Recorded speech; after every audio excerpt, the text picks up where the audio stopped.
Buenas tardes, hermanos. La verdad que es un privilegio estar aquí en esta congregación, pero sobre todo es un privilegio poder predicar la palabra de nuestro Señor. Hemos estado viendo acerca del tema escrito está.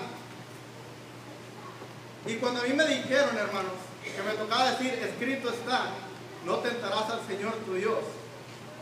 Crean, hermanos, que por un momento me paralicé. Y yo dije, ¿yo qué voy a decir? Mejor, me hubiera sido más fácil decir que la palabra es nuestro alimento. Pero cuando uno se pone a estudiar esto, hermanos, quedé al revés. Tenía tantas cosas que decir que ya no sabía ni qué poner en la clase, en la predicación. Y espero que lo que les voy a decir acerca de lo que yo aprendí, hermanos, les sirva a ustedes también. Espero que lo que yo vaya a decir, amigos que nos están visitando, les ayude a entender por qué es importante lo que hacemos y por qué es importante que estemos aquí en la iglesia del Señor, la iglesia de Cristo. Primero que nada, para poder entender este texto, tendríamos que entrar más de lleno en lo que está hablando. Es importante darnos cuenta, primero que nada, qué es lo que estaba pensando, qué es lo que estaba pasando aquí, qué era lo que estaba sucediendo. Y para esto, hermanos, tendríamos que irnos al hecho de que Satanás estaba tentando a Jesús en el desierto. Quisiera que me acompañaran a Mateo capítulo 4, versículos desde el 1 al 11. Y en esos versículos, hermanos, nosotros podemos ver cómo Jesucristo llevaba 40 días y 40 noches en el desierto. Y cómo estaba siendo tentado por Satanás una y otra vez. Hermanos, hay personas que se han atrevido a decir que Dios nunca vino en carne, en cuerpo. Que Dios no fue capaz de venir como un hombre. Pero esto que nos dice aquí la palabra, hermanos, al Jesucristo haber sido tentado, nos muestra lo contrario. El hermano Jaime lo dijo ayer y otra vez lo volvemos a mencionar, hermanos. En el Evangelio según Juan, capítulo 1, versículo 1, nos dice que en el principio era el Verbo, y el Verbo era con Dios, y el Verbo era Dios. Y en el versículo 14 nos dice, y el Verbo se hizo carne. Y es el que está siendo tentado por Satanás. Y lo tienta cuando tiene hambre, lo tienta para subirlo arriba del templo, hermanos, de lo más alto, y decirle, lánzate, aviéntate. Y no lo hace Jesucristo. Y lo tienta al mostrarle todos los reinos de la tierra, hermanos, y decirle, yo te doy todo esto, pero adórame a mí. Y no lo vuelve a hacer Jesucristo. Nos damos cuenta de otra cosa, hermanos. Satanás usa fuera de contexto las escrituras al citar Salmo 91, versículos 11 y 12. ¿Se imaginan esto? Satanás citando versículos, hermano. ¿Se imaginan esto? Que Satanás le llega a Jesucristo primero con la tentación del hambre. Nos lo mostró el hermano Jaime ayer. Y en esta ocasión quisiera que fueran conmigo a leer el versículo 5, versículo 6 y versículo 7, hermano, del Evangelio de Mateo, capítulo 4. Entonces el diablo le llevó a la santa ciudad y le puso sobre el pináculo del templo y le dijo, si eres hijo de Dios, échate abajo, porque escrito está.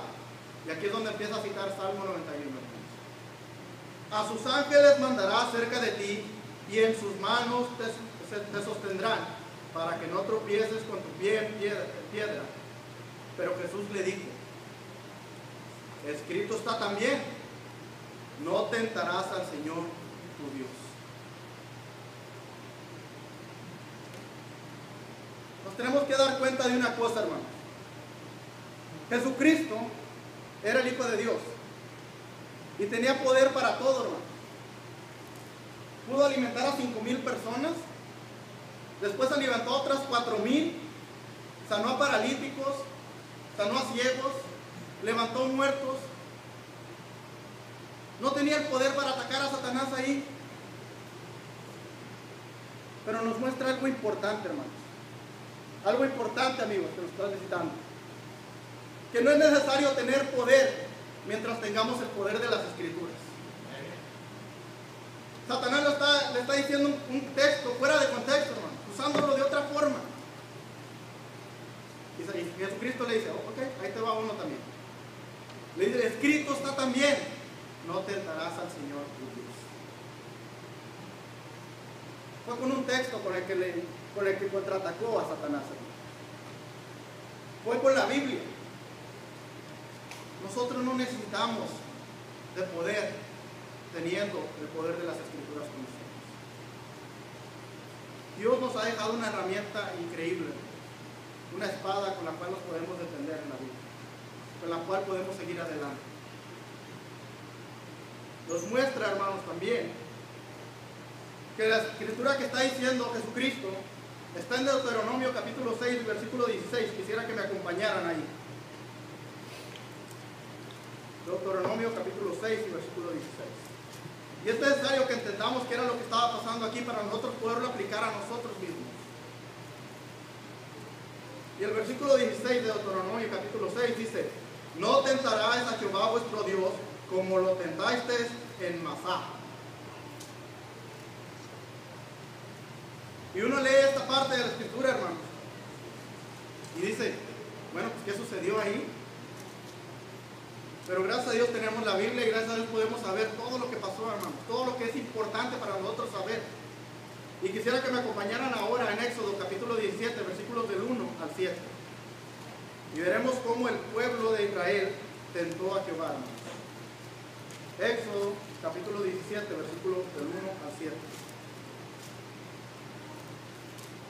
Y para hacer un resumen corto, hermanos, de lo que pasó ahí, Dios sacó al pueblo de Israel de Egipto. Dios los saca y los lleva por el desierto. Y este pueblo llega a una parte en la cual tienen sed. Y le dicen a Moisés, danos agua. Y ahí entre sus dichos, hermanos, entre ellos mismos empiezan a decir, para esto nos sacó de Egipto, para morirnos de sed. Y Moisés les dice, ¿por qué tientan al Señor así de esa manera? Y el Señor le dice a Moisés, ¿sabes qué? Toma tu vara, pasa enfrente con algunos ancianos y toca la piedra y saldrá agua. Moisés lo hace de esa manera, hermano, mostrando el poder una vez más de Jehová. Pero en el versículo 7, hermanos, quisiera que nos enfocáramos ahí.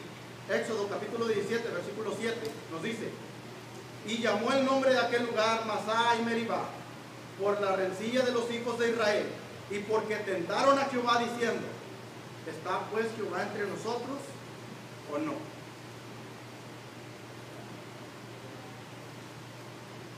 Este pueblo, hermanos, se atreve todavía a preguntar esta palabra, esta pregunta, ¿está Jehová entre nosotros o no? El mismo Dios que los sacó de la esclavitud de Egipto, el mismo Dios que los guió por el desierto, el mismo Dios que abrió el mar rojo para que pasaran por ahí, el mismo Dios que destruyó a todo el ejército de Egipto, bajando el mar rojo encima de ellos. El mismo Dios que les dio de comer. Y todavía el pueblo se atreve a decir, ¿está Jehová con nosotros o no? Uno podría decir que mal agradecidos. Qué ingratitud la de este pueblo. Al hacer esta pregunta, si está Dios con nosotros o no. Bueno, hermanos, ¿qué pasaría, amigo, si yo te digo que la misma cosa hacemos nosotros? Lo mismo que hizo este pueblo de Israel, lo hacemos todos los días nosotros. Nosotros caemos en el mismo error en el cual cayó Israel. Y es eso de lo que se va a tratar en la predicación de hoy en día. ¿Cómo nosotros caemos en ese mismo error? Van a ser dos preguntas simplemente las que nos vamos a hacer esta noche. Simplemente dos preguntas, hermano. La primera es, ¿cómo tentamos al Señor? O mejor dicho, ¿cómo lo probamos? ¿Cómo queremos probar su poder? Y la segunda pregunta, ¿qué puedo hacer para no tentar al Señor? Con estas dos simples preguntas, hermanos, es como aprenderemos el día de hoy. Es como escucharemos la palabra del Señor el día de hoy. Y la primera pregunta es esta, hermanos. ¿Cómo tentamos al Señor? La primera, hermanos, es al no aceptar su voluntad y exigir intervención divina. Muchas veces no aceptamos la voluntad del Señor y muchas veces nos la pasamos exigiendo y exigiendo una y otra vez. Es lo que hacemos como seres humanos. Primero que nada, hermanos, tenemos que darnos cuenta que si alguien se merecía intervención divina, era su Hijo amado, Jesucristo. Recordemos que Satanás le dice, lo lleva a lo más alto del templo y le dice, si tú eres el Hijo de Jesucristo, el Hijo de Dios, que al decir estas palabras, hermanos, él lo estaba aceptando, Satanás lo estaba aceptando, le está diciendo, tú eres el Hijo de Dios. Le dice, ahora lánzate. Lo lleva a lo más alto del templo. Le dice, lánzate. Dios no te va a dejar que te pase nada mal. Dios nunca haría eso. Lánzate. Estaba leyendo un comentario, hermanos, en el cual nos dice que si Jesucristo se hubiera lanzado del templo, todo el pueblo le hubiera creído. Todo el pueblo le hubiera creído que era el Mesías. Pero es importante darnos cuenta que esa no era la forma en la que el Padre quería que se hicieran las cosas. Y le dice al Señor, no tentarás al Señor tu Dios. ¿No se merecía Jesucristo que hubiera intervención divina ahí? Era su Hijo amado. En un capítulo antes, en el libro de Mateo, hermanos, capítulo 3, versículo 17, nos lo dice el Señor. Y hubo una voz de los cielos que decía, este es mi Hijo amado, en quien tengo complacencia. Sí era su Hijo amado,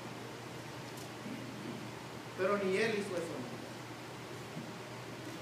Pero nosotros sí caemos en este error. Muchos caemos en el error de decir, Dios, si de verdad existes, ayúdame. Dios, si de verdad existes, ¿por qué permitiste que pasara esto?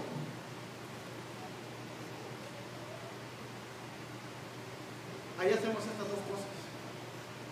No aceptamos su voluntad y nosotros le exigimos al Señor. ¿Nos damos cuenta de esto? Como muchas veces hemos caído en este problema, en este mismo error. Nos pasa a diario, hermanos, nos pasa muy seguido. Señor, si de verdad existe, si de verdad hay un Dios, no permitas que pase esto. No permitas que le caiga una enfermedad a mi familia. No permitas que pierda mi casa. ¿No estamos exigiendo ahí nosotros? No estamos aceptando la voluntad del Señor.